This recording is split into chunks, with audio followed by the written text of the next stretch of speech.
জীবনে আফসোস করো না, কেবলমাত্র শিক্ষা গ্রহণ করো, সবকিছু অর্জন করতে পারবে। মানুষের জীবনে দুইটা সময় থাকে, একটা হচ্ছে মূল্যবান, আরেকটি হচ্ছে মূল্যহীন।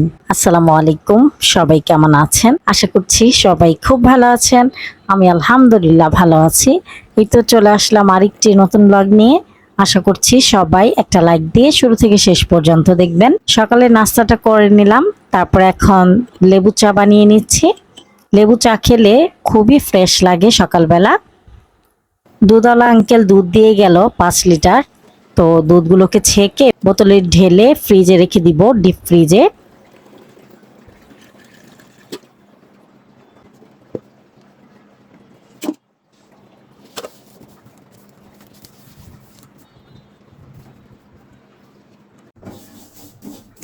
আজকে মুগ ডাল রান্না করব, তো মুগ ডালগুলোকে হালকা করে ভেজে নিচ্ছি। আর পাশে চুলায় ভাত বসিয়ে দিলাম। গ্যাস এখনো আসেনি, 2টার পরে ভালো মতো গ্যাস আসে। তো এই ফাঁকে আমি সবকিছু কাটাকাটি করে নিই।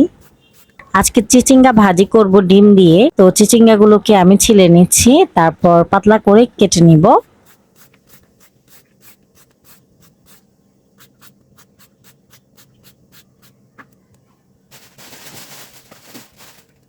বটি বা ছুরি থেকে এই পিলারের সাহায্যে ছিলে নিলে কিন্তু খুবই তাড়াতাড়ি হয়।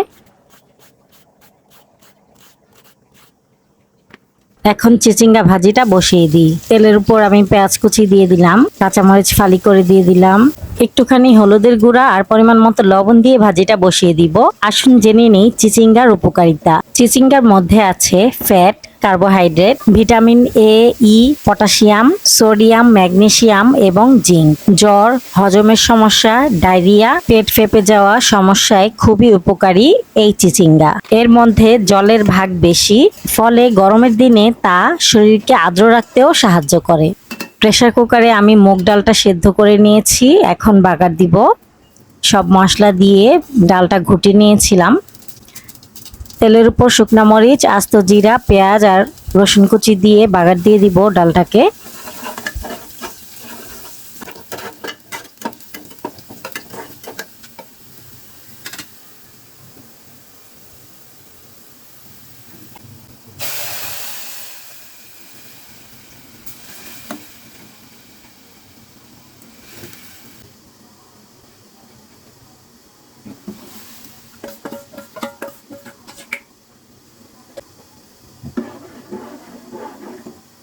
এই পর্যায়ে ভাজিটাকে আমি নেড়ে দিচ্ছি। চিচিঙ্গাগুলো কিন্তু নরম হয়ে গেছে। আমি মাঝখানে একটা ডিম ভেঙে দিচ্ছি।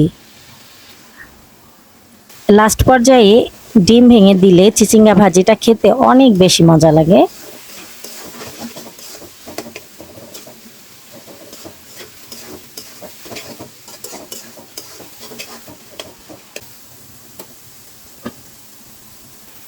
ভাজিটা থেকে তেল পুরোপুরি ছেড়ে দিয়েছে।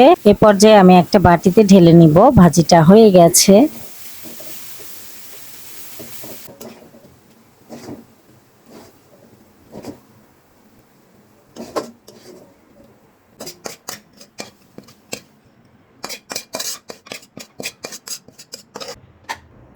এই তো ভাজিটা হয়ে গেছে, ডালও রান্না হয়ে গেছে, ভাতও রান্না হয়ে গেছে। এখন কাঁঠালের বিচি ভর্তা করব। কাঁঠালের বিচিগুলোকে আমি ভেজে ছিলে নিয়েছি। এখন একটা ব্লেন্ডার জগে কাঁঠালের বিচি দিয়ে দিলাম, রসুন দিয়ে দিলাম আর কিছুটা পেঁয়াজ কুচি দিয়ে দিলাম, ভেজে রাখা শুকনা মরিচ দিয়ে দিলাম, পরিমাণ মতো লবণ আর সরিষার তেল দিয়ে এখন ব্লেন্ড করে নিব। কাঁঠাল আমাদের জাতীয় ফল হলেও এই ফলের প্রতি মানুষের অনীহার শেষ নেই। অনেকেই আছেন যারা এটি খেতে পছন্দ করেন না, কিন্তু এর বিচি বেশিরভাগ মানুষের প্রিয় খাবার। কাঁঠালের বিচি দিয়ে দারুণ মজার ভর্তা তৈরি করা যায়, আবার যে কোনো তরকারিতে দিয়েও খাওয়া যায়। কাঁঠালের বিচি হলো পুষ্টিগুণে ভরপুর। দারুণ মজা হয়েছিল কাঁঠালের বিচি ভর্তাটা। যদিও আমি পাটা দিয়ে করিনি, ব্লেন্ডারে করেছি, তারপরেও খুবই মজা লেগেছিল। আর সাথে তো চিচিঙ্গা ভাজি আছেই। আজকে খুবই সিম্পল ভাবে রান্না করেছি, তবে খেতে দুর্দান্ত হয়েছিল আলহামদুলিল্লাহ। খাওয়া দাওয়া করার পর দুপুরবেলা একটু শুয়েছিলাম। এই যে দেখেন, হেলিকপ্টার তো একটার পর একটা আসছিল, তো এই হেলিকপ্টারটা একদমই কাছে ছিল।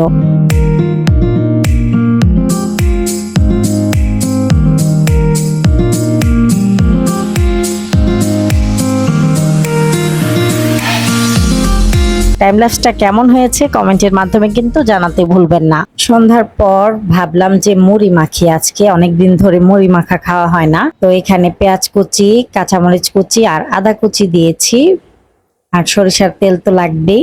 আর চুলায় আদা আর লেবু পাতা দিয়ে চা বানাচ্ছি। ভিডিওটি ভালো লাগলে প্লিজ একটি লাইক দিবেন। ভিডিও সংক্রান্ত কোনো মতামত থাকলে কমেন্টের মাধ্যমে জানাতে পারেন। আজকের মতো ভিডিওটি এ পর্যন্তই। আবার চলে আসব নতুন একটি ব্লগ নিয়ে। সে পর্যন্ত সবাই ভালো থাকবেন, সুস্থ থাকবেন। আল্লাহ হাফেজ। আসসালামু আলাইকুম। আমাকে সাপোর্ট করার জন্য আমার ভিডিওটি চাইলে একটা শেয়ার দিতে পারেন। আর যারা শেয়ার দিচ্ছেন তাদের সবাইকে অসংখ্য ধন্যবাদ এবং অসংখ্য ভালোবাসা।